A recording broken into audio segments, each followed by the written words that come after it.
হিসেবে থাকছেন মনিরুল ইসলাম। মাঠের ভিতরে খামিস মোহাম্মদ এসে আলমারি, তিনি হলেন রেফারি, তাকে সহায়তা করার জন্য দুজন, আল সামারি ইউসুফ আরেফ এবং তার সাথে সুমিন।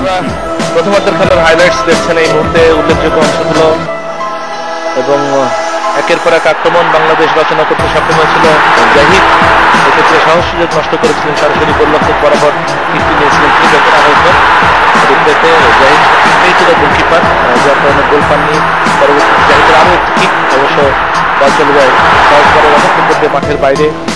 আবার এক্ষেত্রে সোহেল রানা তিনি এগিয়ে গিয়েছিলেন এবং রাইহান হাসান লম্বা করে থ্রোইং করেছিলেন, কিন্তু প্রতারিত পারলেন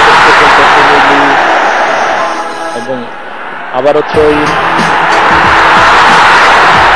একাধিক লম্বা থ্রো আমরা রায়হান হাসানের কাছ থেকে দেখেছি এবং আক্রমণ ছিল এক্ষেত্রে হেমন্ত ভিনসেন্ট বিশ্বাস, তিনি অবৈধভাবে বাধা দিয়েছিলেন এবং ভালো আক্রমণ, এবং এমিলি বুককে নামিয়ে হেমন্ত ভিনসেন্ট বিশ্বাসের সামনে দিয়েছিলেন, তিনি কিন্তু গোল করতে কোনো রকম ভুল করেনি। দেখুন চমৎকার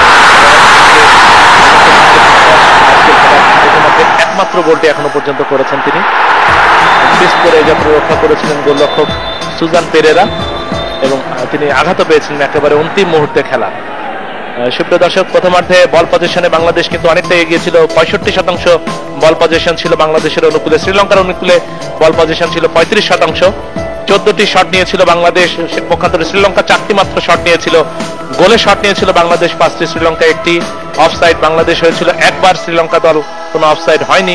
3টি কর্নার লাভ করেছিল বাংলাদেশ, শ্রীলঙ্কা 2টি, এবং ফাউল করেছিল বাংলাদেশ 4টি, পক্ষান্তরে শ্রীলঙ্কা দল ফাউল করেছিল 5টি।